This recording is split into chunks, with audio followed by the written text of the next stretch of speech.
Before you start watching your video, check out video description.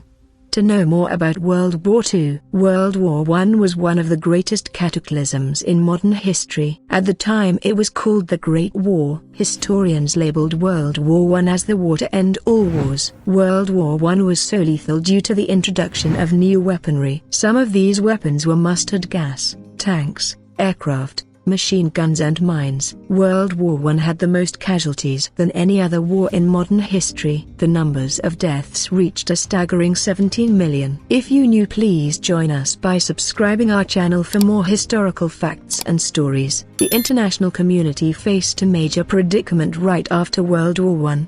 Many nations were not exactly sure how to punish Germany for all of the damage it caused. The League of Nations realized that Germany's involvement in the war had aided in the deaths of millions, destroyed countless cities, and left most of Europe in financial ruins. The Treaty of Versailles was the document which made Germany pay for its involvement in World War I. The League of Nations presumed that creating reparations and a payment plan for Germany was the best policy. Moreover, the League of Nations agreed that Germany should lose its colonial empire and territories that other European nations claimed, which were all geographically close to Germany.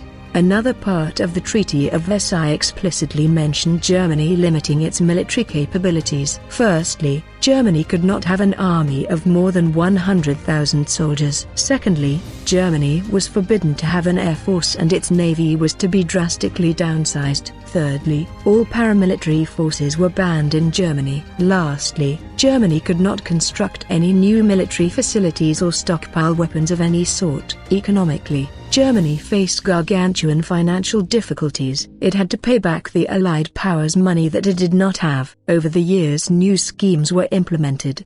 These schemes included the London Schedule of Payments, the Dawes Plan, and the Young Plan. All of these plans would allow Germany to pay back their reparations over a stretched-out period of time. Some historians believe that all of Germany's payments could have been paid in full by 1988. The biggest problem with the Treaty of Versailles was its punishing of Germany on many different levels. The principal concept of the treaty was reforming Germany's borders. Germany had to give back Alsace-Lorraine and the Saar region to France and open Normandy to Belgium. Poland, Denmark, Lithuania and Czechoslovakia were also to receive many territories from Germany. Under the treaty, Germany also had to recognize the full independence of Austria. The League of Nations had one common policy that was agreed on. It made sure that Germany would be isolated both economically and militarily. In theory, this strategy would implement long-term security and peace in most of Europe. Furthermore, the League of Nations believed it would demoralize Germans and make them think about the negative long-term effects of World War I.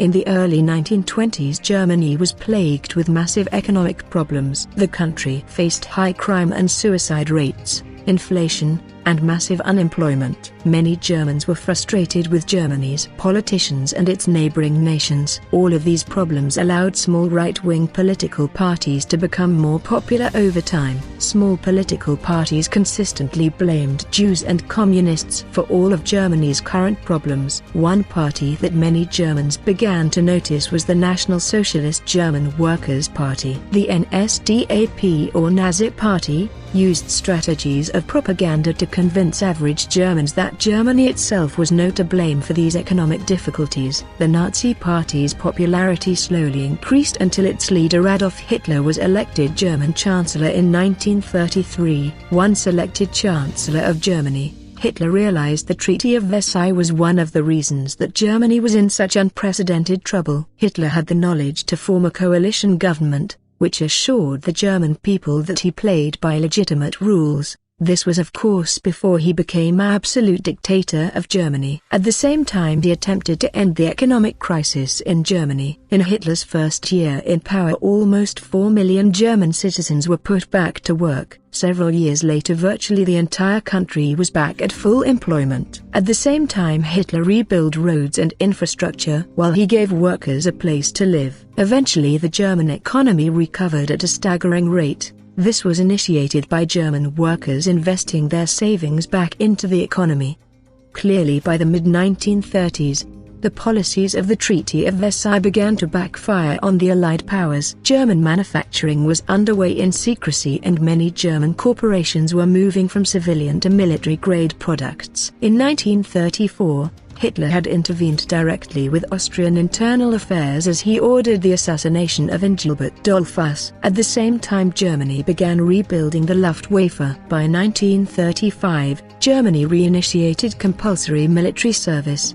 The German army and other paramilitary groups such as the SS would also rapidly expand in size. At this time, the Allied powers became anxious when Germany reacquired the Saar region from France. This territorial acquisition was the first made by Hitler without firing a shot. From 1935-1939, Hitler would acquire half a dozen more pieces of territory without any response from the Allied powers. Shockingly, Hitler was clever enough not to convince the Allied powers not to respond to his illegal actions. Why didn't the Allies threaten Hitler with more economic penalties? Why didn't the Allied forces deploy military units into these regions and stop German aggression? Hitler annexed territories that were Germany's prize after World War I.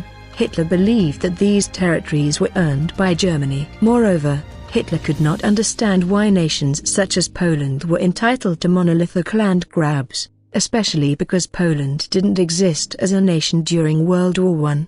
From 1935-1939, the world stood on the sidelines as Nazi Germany violated an international treaty. Many European leaders saw this strategy as a decent alternative to punishing Germany economically any further. Many European leaders felt that any form of economic sanctions would only increase Germany's national deficit and lead to more hatred of the Allied nations. In 1939, Hitler decided to take an immense risk. Poland had formed a military alliance with Britain. The Anglo-Polish alliance would guarantee Poland's security only if Germany had invaded.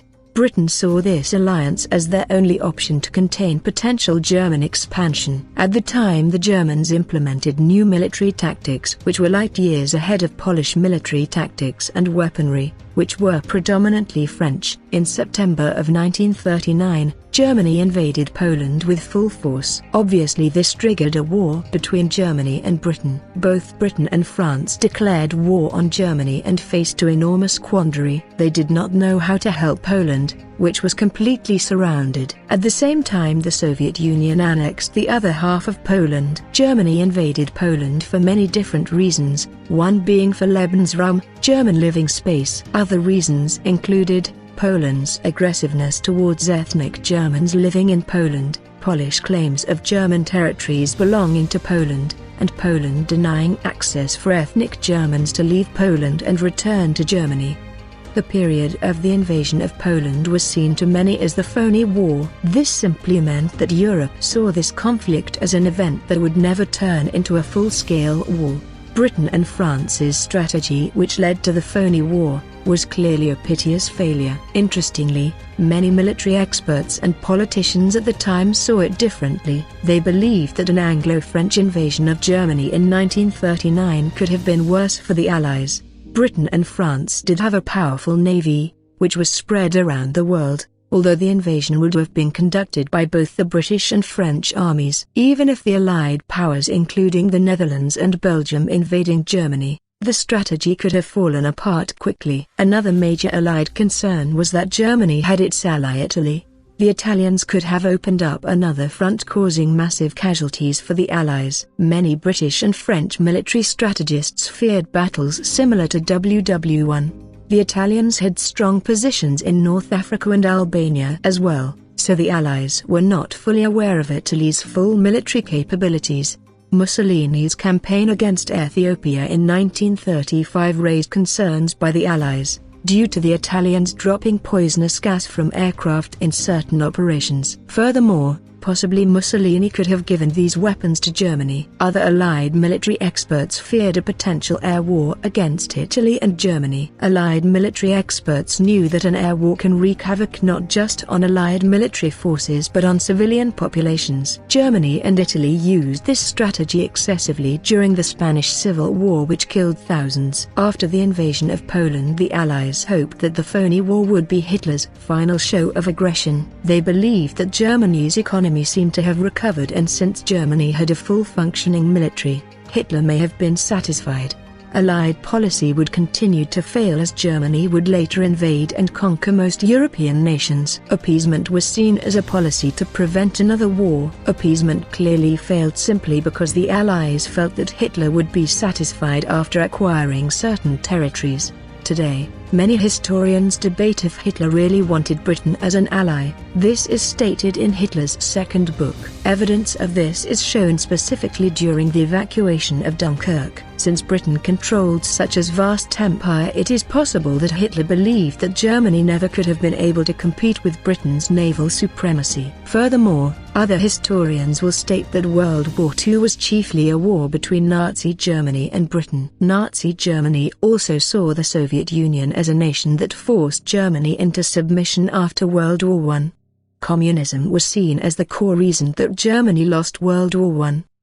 The Germans also felt that the Soviet Union's economic policies could possibly be implemented into Germany's economy, especially if a communist party came to power in the early 1930s. The Nazis made sure that this would not occur. After the Soviet invasion of Poland, Stalin implemented new strategies for the Soviet Union to expand. The Soviets would wage barbaric military campaigns, not just against the Poles but also against the Finnish, Lithuanians, Latvians, Estonians, and Romanians. Soviet expansionism was seen as a major threat to the survival of Nazi Germany. The Germans ultimately broke the Nazi-Soviet pact, which attempted to eliminate the threat of Soviet expansionism. When one studies the causes of World War II, they must realize that the Nazi Party was a result of World War I.